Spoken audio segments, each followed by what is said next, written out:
Chief, what do you think of this tango between President Obasanjo and President Tinubu's spokespersons? I would have expected the presidency to reply him point by point by trying to dissuade, some of the items he mentioned. He cannot conclusively say that this current regime is a failure. I will accept that the 8 years of Muhammad Buhari was a tragedy for this country. I've said that severally. And anybody who inherited Buhari will not have performed any magic. The only difference will be your methodology, because the whole system was flawed, collapsed as it were. So the only difference, even if Atiku Abubakar or P2B inherited Buhari, they will be passing through this problem. The differential will be the methodology with which they want to apply solutions to. It's not just waking up and say you remove subsidy, you float the naira, you do this without concomitant solutions attached to it. So I would have expected the presidency to be more civil, in their reaction, or entirely even ignore him. Obasanjo has been somebody who criticizes even Yaradua that he midwifed. He also criticized Yaradua and wrote letters, but in this one at least he's making a comment, as it were. So I'll expect Obasanjo to know that he's a senior statesman, very senior statesman, from military head of state to civilian president. You have a right to make commentary, but not the commentary that even runs down your country. Because once you run down the leadership of a country, you're running down your country. He's not the only perfect person. The tendency people want to see or believe is that he always say that, criticizes others, believing that he was the only one that did some good work.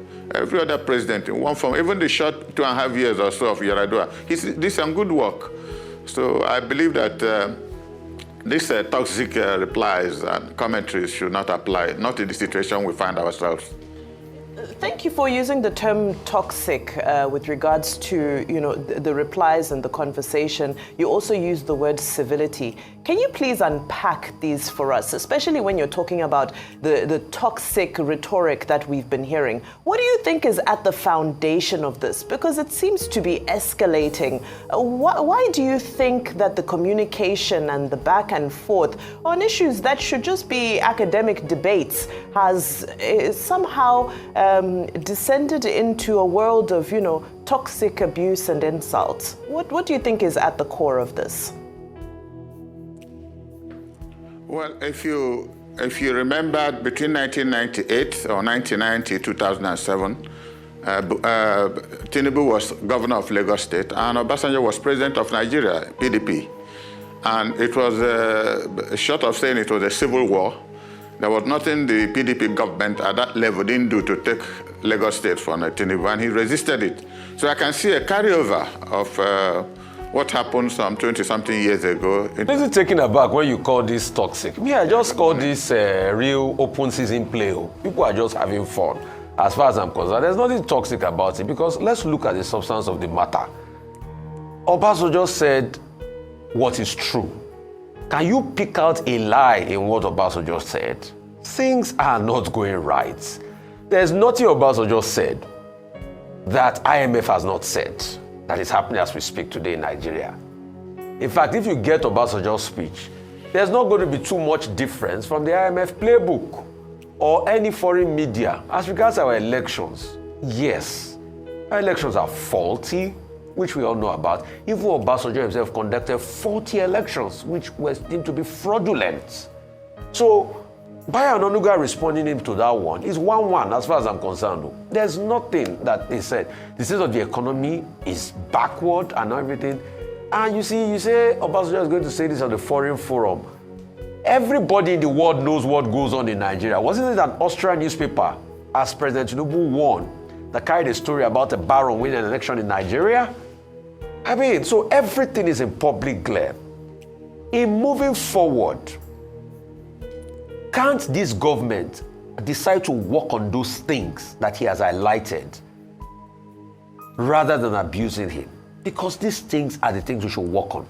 Two erroneous decisions, removing subsidies and floating in naira at the same time. You can see where it's put us. Is there nothing that can be done about it? Because even the IMF has said these decisions are killing Nigerians. That's just it. So Me, I think it's 1-1 as far as I'm concerned, though. Maybe because me, I like it, like they say in local parlance, wawulens. Wawulens. Chief. My brother, I must tell you that as appears from your comment, this is a very serious matter. A matter in which thousands, if not millions of Nigerians, if they are not dying, they are at the point of death. So we shouldn't be joking with it. Either on Obasanjo's comment or the reply from the presidency. We have given them, the authority to run the affairs of this country with a view to taking care of us.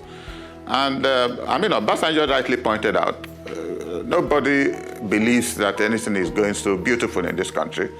And like I said, I had already said, and you mentioned it in your comment, nobody. If Onanuga had replied Obasanjo item by item, comparatively speaking, respect to the time he was president, it would have made some common sense and intellectual understanding. But having to go personal, goes away from the topic at discussion. That's why I said it was a little toxic, and in fact, bordering on cancer, political cancer. And once you start doing that, it's a distraction. You don't want people to look into the substances of what it is. With due respect, let me play devil's advocate. Unfortunately, just a second. Okay. Onanuga acknowledged economic growth in the time of Obasanjo. In all of this tirade you said Onanuga wrote, he acknowledged its economic successes in the time of Obasanjo. He just talked about the other areas. He acknowledged economic successes. So give it to the man. Playing devil's advocate here. Can I make a... Go ahead, sir. Just a second. When I was in secondary school, that was probably before you were born, my principal used to say, if you're transferring from one college to another secondary school, and you're being given a testimonial, they will say, a brilliant student, this, a good sportsman. But once you see but, everything written above is gone wrong. That means there's something strategically wrong about your person. So looking at Onanuga, he has said he ran a good economy, he did it, but he summarized it, that he was a failure. Well, Chief. That's the summary he gave. Chief. That Obasanjo was a failure. Chief, yes? Something gives me the impression that you are playing a balancing act by using the expression toxic. You were saying, Onanuga should not have spoken this way, Obasanjo too should not have spoken this way. Have you read that presentation on leadership and state capture by President Obasanjo? That's one question, because it was published by Premium Times, the full text. Now, yes. What it's right part? It's in my phone. Okay, what part? Well, it's in your phone. Whether you have read it is another question. What is it that Obasanjo said yes, I read all of it. In that statement that is toxic? Because he talks about leadership crisis, he talks about corruption, he talks about institutional reform for INEC, he talks about addressing electoral violence. I don't think there was anything original that other Nigerians have not talked about. So why do you think it's toxic? You forgot to mention the aspect that he said that this government is leading Nigeria into a failed state. That's the summary of what he said. People have been talking about Nigeria a failing state for over 10 years. No, that's not a new intellectual category. Why don't you allow me to make a comment? If I say that you are stupid, depending on the tone I use in saying that, you might not be annoyed. Somebody else will tell you, you are very stupid, and you feel angry. If somebody else has said what Obasanjo said to the Tinubu, and many have been saying it, it was irrelevant to them. But for a former head of state, that they had issues, that was why I made the reference to when he was president and this president was governor of Lagos State, there was a carryover crisis of confidence. And you don't forget that. That is what I see playing out. It may be Obasanjo feels that the young man is doing well, and he wants to tell Nigeria that he's not doing well.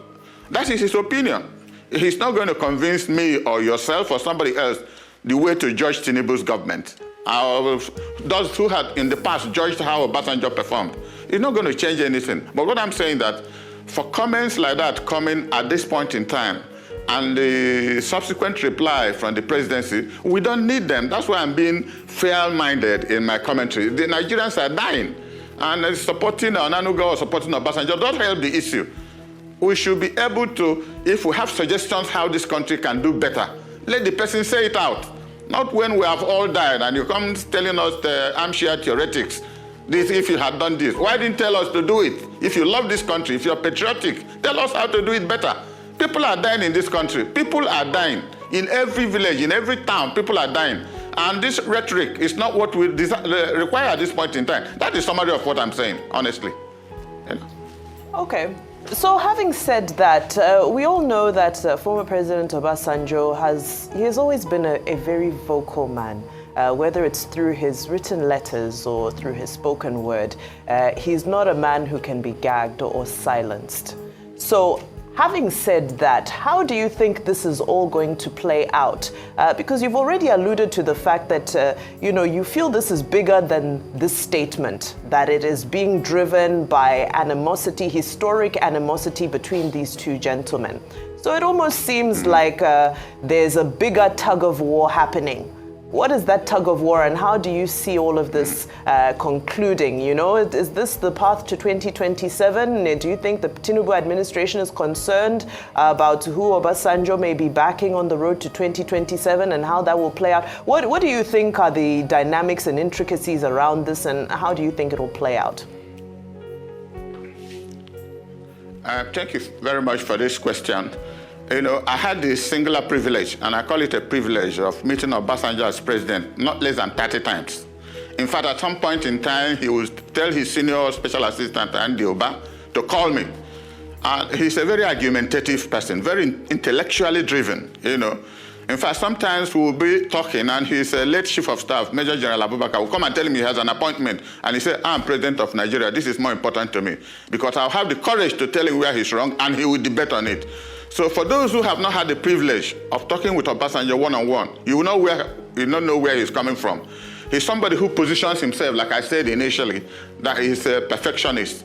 He ended the Nigerian Civil War, so to speak, and I believe that, of all his colleagues, civil or military, that he's on a placement, on a graduated ground where nobody else, would have done better. That is his opinion, and I don't quarrel with that. He's right to his opinion. But what I'm saying, no matter what his opinion is, no matter the dimensions of those opinions, I'd have expected the presidency either to ignore him, because if the presidency had ignored him, this one would have died down, or they graduate their discussion on items that are relevant, because not everything he said that is relevant. They would have graduated it and then replied to what they think is important towards the national development. That is the summary of what I'm saying. Whatever their personal problems, everybody in this country knew that 7 years of governorship of Lagos State and presidency of Obasanjo wasn't a bed of roses. Anybody who thinks otherwise is deceiving himself, not anybody else. Okay. So it's a carryover, and I maintain that it's a carryover. Okay, why Chief, it has surfaced this time is what I can't explain. Okay, Chief Dan Ulasi. Obasanjo said, and I quote, "A number of judges are in the pockets of wealthy politicians and individuals and make judgment not based on the law of the land, but to the highest bidder. This, my learned audience, is one of the most effective strategies of state capture." Obasanjo further says, "There is the case of one governor of a state who still holds the state captive in his pocket 25 years after being governor of that state." Are these things not true? Shouldn't these people check themselves? Well, like, Dr. Abati, I said initially that on both sides, there are statements that are factual. But if Obasanjo is talking about the use of law courts, I would need to remind you that a case was at the Aba High Court of Senator Nwabara about his failed senatorial election. Obasanjo as president brought that case from Aba to Abuja, and a judgment was given for him, and the next day he was made Senate president. It happened in this country. You people, every press in this country revealed it. No government in this country can be described as pro civil rule, court processes. They have used the courts when it is convenient for him, and the courts in Nigeria have made themselves available to be used. So it shouldn't be a topic of discussion by anybody blaming one party or the other, because all of them have used the Nigerian judiciary. And it's a good business for judges in this country, unfortunately. So that, in terms of what you have just said, there's nothing new about it. What about everybody has used Nigerian judiciary, up to the Supreme Court. The governor that perpetuated himself in the States for 25 years. What about that one? For 25 years, I don't understand what you mean. He said he also talked about a governor that is still controlling the state 25 years after he ran the state. No, I remember. What I said was that there must be a reason why a civilized state like Lagos, very civilized state, cosmopolitan state, after somebody did his governorship for 7 years, has repeatedly put in those to be governors there. There was a time he had a problem with Fashola or somebody for, he nearly removed him not to go do his second term, and that one fought back and was able to finish his second term. And up till now, he's still putting people. So it is for those who live in Lagos to challenge him. It's not for you, if you have a political inkling, you challenge him. I don't think there's any magic in what he's doing. He probably had the resources to do. And it is not comfortable. I don't like it because it's a one-man show as far as I'm concerned. I mentioned it first, but it is happening. Whether he will turn Nigeria into the same system, I think it will be difficult. But you can see that we're not running democracy. I've always said that we have a civil rule, what I call democratic centralism. Somebody stays somewhere, apologetically using democracy to deceive people and say where have you seen that discussion taking place? It is what the president decides to happen that will happen.